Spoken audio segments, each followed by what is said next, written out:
So you've got this research initiative going on at the company right now, the future of work. Tell me about that. That's right.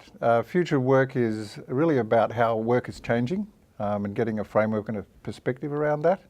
There are 5 dimensions to that. The first 2 dimensions are ones that really corporates have concentrated on for many years, and that is operational excellence and financial performance. So in other words, saving money and getting consistency of service. But now focusing much more broadly on human experience. Human experience is really that phenomenon we're seeing in society where people are preferring to consume experiences rather than assets. So we're seeing that in the workplace, and what employees are looking for, our research shows, they want empowerment, they want engagement, and they want to be fulfilled. So what does that mean, first of all? Just give us an example of what consuming an experience in the workplace would be as opposed to an asset. Well, I think for employees want choice. That's a big one. So they want to feel like they can go to a particular place in the workplace where they can get a task done well. So they want that choice. They don't want to feel like they're stuck to a desk or a work point in the workplace. So there's an example of being empowered to work when you want, where you want to work in the workplace. So how is that changing the product that you deliver as someone providing office space? That's a good question. I mean, one of the things that we are doing is deploying technology to support that. So if we want to give an employee a personalised experience in the workplace, we might monitor what that employee's preferences are, what temperature they would like, what lighting they would like in a room, and then produce that automatically for a particular meeting or event. Are you also responding to technology that tenants are bringing into the office? You know, whether it's an Apple Watch or something more sophisticated at an office scale. People are bringing new technology into the workplace all the time. Well, certainly some of our clients are doing that. So something like a Fitbit, for example, and there's data privacy issues obviously around that, but that can be part of this another trend, which is around wellness that we're seeing emerge in probably the next $1 trillion industry. How do you and very respond big to in that? Australia, by the way. Well, I think the thing is, it comes back to what those employees sense from anything an employee might do. So putting a gym in is probably not going to, in itself, help. Help improve wellness throughout the office place, or? Well, I think it has to be a holistic approach, We do know from our research that 89% of employees want some time during their workday to get some exercise. So that's a good thing to know. So it's really paying attention to things like that, and the employees feeling like their employer really does care for them. Seems like a lot of that would be up to the boss or the management of the company, the tenant, because then they're going to be the ones that are giving the time for people to exercise. That's right. But how do you encourage that with the building itself? Well, the building itself needs to be able to provide basic facilities, so showers, change rooms, that kind of thing. Bike racks are really important these days. A lot of people are commuting by bike to work. Is there anything you can do beyond that? I mean, just providing bike racks seems like a good thing, but kind of intuitive. Well, I think some of the other things, so the work points themselves, being able to stand up while working has now become a much more common thing, but also having employees move around. So if you have a diversity of work spaces within the workplace, then the employees are moving anyway. They're not just thinking about what do I have to do next. They're thinking about, well, where will I do it?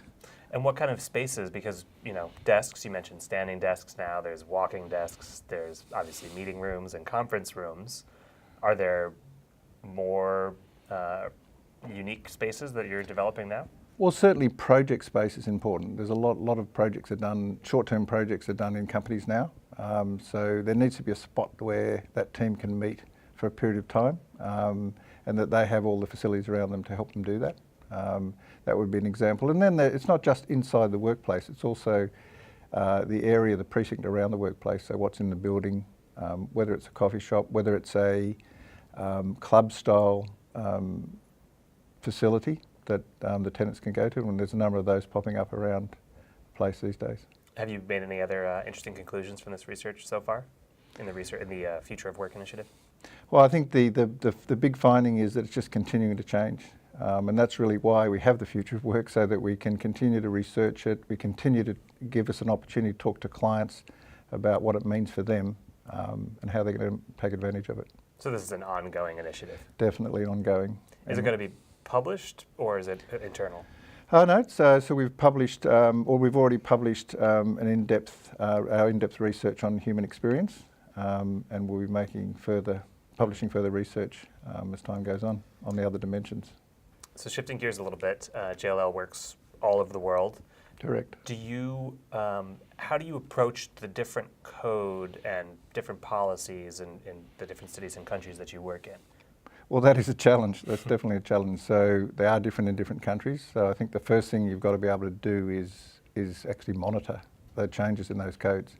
And then once you've done that, you then need to have a control mechanism to ensure compliance. And I think the reality is that different organisations do that better than others. And probably what's needed there is some kind of open platform approach where all this information about the codes in the different countries around the world are in one place that can be accessed by everybody. I think that would help a lot. A database that you can keep it all straight. Yeah, exactly. Exactly. And that's something and that would improve compliance, I think, as well, ultimately. Sure. Is that an initiative that's underway? Is there something like that exists? I don't think it does exist today, because I really think what's happening today in reality is that individual organisations are doing it themselves. Right, right. How would that change your work and your life if that did exist? Would you do anything differently? Could you anticipate how it would change? Well, I think the way it would change is that we would not have that initial task of having to keep track of all those different codes and standards. It would really just focus on the compliance piece. Another look at your sort of global portfolio. How do you feel about the strength of the economy right now? Because it's been generally up for many years. A lot of people are worried there's going to be another recession. Are you worried about that? Well, I think any company's got to at least factor in the possibility of that happening. As you say, economies have been very buoyant. Growth rates are actually up around the world. But we're about to go to a point where interest rates are going to come up, are going to be stepped up. So I think that'll create some uncertainty. So it just comes down to how well that's managed and responded to as to what actually happens with the economy. But I do believe the business cycle is still alive. Are you doing anything to prepare or anticipate? Sure. I mean, as a company, we will always have some scenario planning based around a downturn. And what would that look like? That would mean that many of our clients would be looking to save costs, and so we would need to be able to respond to that. So we have both what we call annuity businesses, businesses that generate ongoing revenue for us as a company, as well as transaction businesses, which are more one-off. So the transaction revenue gets affected the most in an economic downturn, so it's important that we have that annuity income. So we have that mix within our business and across the three regions that we operate in. And those three regions are? So Asia Pacific, Americas, and EMEA, Europe, and Middle East and Africa. As much as you can say at such a broad scale, which of those three markets is the most exciting to you right now? Well, Asia Pacific's, I mean, I've been in this region for a long time, and it continues to be very exciting, and there's lots of opportunity. There's really opportunity around the world. I think in Central Europe, Middle East and Africa, there'll be areas that will emerge very strongly over time. In this region, I would say Southeast Asia is a fast growing part of our region, and lots of opportunity there.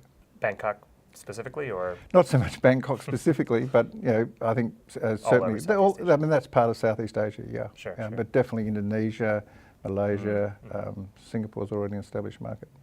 So we're here in Australia and Sydney. What's particularly interesting to you about Sydney or the Australia market as a whole? Well, I think the interesting thing from a workplace perspective of Australia is the focus on wellness. And I would say Australia is leading the world in that space. How so? People are very conscious. Well, I think it sort of comes from that Australian desire of the outdoor life and wellness and healthiness and eating food. So there's a lot of good food, so that's a focus that I'm seeing come into the workplace. Just people having better or more diverse cafeterias, or what does that mean? Well, I think it's more than that. I mentioned to before about the exercise. Sure. Having the ability to do exercise is important, I think, from employees. But also, I think mental health is becoming an increasingly important topic, and I think a lot of people believe that if we address that better, we would have higher productivity and happier employees. How do you address that better? Well, they can make services available to your employees is certainly one way of doing it, and try and take the stigma out of it. And we have been running some workshops around that in our own organisation. It's been very well received, actually. I would venture a guess that most people would be surprised that someone in this line of work would be interested in encouraging mental health services. When did that start to become part of your portfolio? Well, it is relatively recently that we started doing that, but I think it is a response to this desire for wellness and a more holistic approach to workplace and work more generally. Were you hearing employees or, I guess, tenants or clients ask for that? Well, I don't think actually thing necessarily gets asked for. I think you've got to recognise that there's a need there and then act on that need. And that's proving to be the case.